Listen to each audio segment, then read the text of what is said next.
Hi, I'm Louis Haas. I'm a medieval historian, which means I research topics in European history from about 300 to 1500. More particularly, I'm a social historian of late medieval Europe, focusing on English and Italian history and focusing on the history of the family and religion. Much of my research has dealt with the history of Florence in the late Middle Ages. I am also what is called an archival historian, meaning that most of my resources are hidden away, stored in dark, dusty, dank rooms in other countries, written in other languages, Latin and Italian, with poor handwriting and lots of abbreviations. One piece of advice: always bring the world's biggest magnifying glass with you on research trips. Another piece of advice: do be patient. This is like panning for gold in a thin and bare stream. There are nuggets that tell us about the past, but it takes a lot of what the German scholars call Sitzfleisch to find them. I have to confess at the start that the only reason I do research is for me. Research answers questions that intrigue me first and foremost. I'm not doing it for society or posterity. I am not doing it for any sort of political or other agenda. I'm certainly not doing it to save the world. Simply, I'm doing it to satisfy my hunger and thirst to figure out for myself what things were like back in the past, especially things like family and daily life. How did they do things back then, and why? Rarely has much of this been planned. While an undergraduate, a chance book review about a medieval village, reconstruction of the past, led me to marvel at the book, which my wife took as a hint for a Christmas gift. Reading this led me to want to become a medieval historian and do something like that book, Emmanuel Leroy-Laduree's Montejo. So, I went to do my MA at The Ohio State University in medieval history, where I worked with the world's leading expert on godparenthood in the Middle Ages. From this research, which led to my master's thesis, I then began to wonder about the quality of childhood in the medieval past. This led me to the University of Illinois to do a PhD on children and childhood in late medieval Florence. This endeavor necessitated 2 extended trips to Florence for research in various archives, looking for evidence of how Florentines thought about children and what their child-rearing practices were like. After much effort and lots of rewriting, this became a book.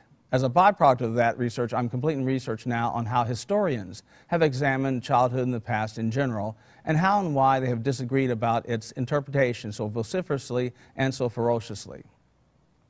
In addition to that, my next major project, itself an outgrowth of this previous research, is an investigation into the quality and nature of the Florentine popular religious experience on the eve of the Reformation.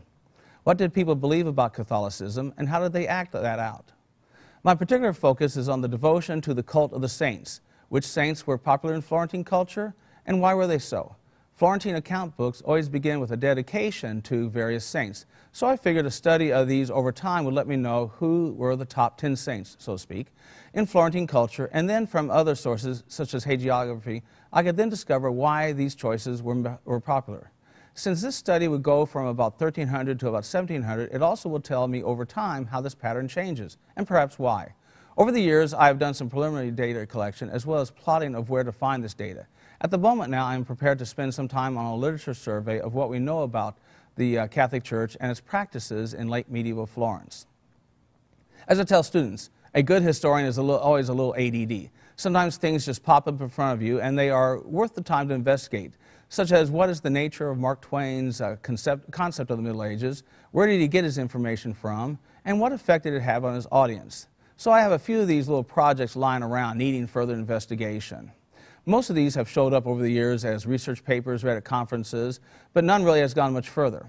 But one sideline activity I do in my research is to try to follow up on one of these at a time, working about a day a week or so, to see if I can get the research into good enough shape to send off as a research article. Currently, I have one of these on the topic of the harsh reality and physical brutality of the medieval battlefield, using all sorts of familiar medieval information, such as chronicles from the Crusades. While this material is familiar to us, I am rearranging it slightly in order, perhaps, to see it more clearly in its particularity. Research, as I said, is for me alone. It is also a fairly solitary activity. Shadowing me for professional interest would not be very exciting at times. I'm just afraid, just me sitting, turning pages, sometimes scribbling stuff down, but I love it. I really like the solitude of the library or the archive.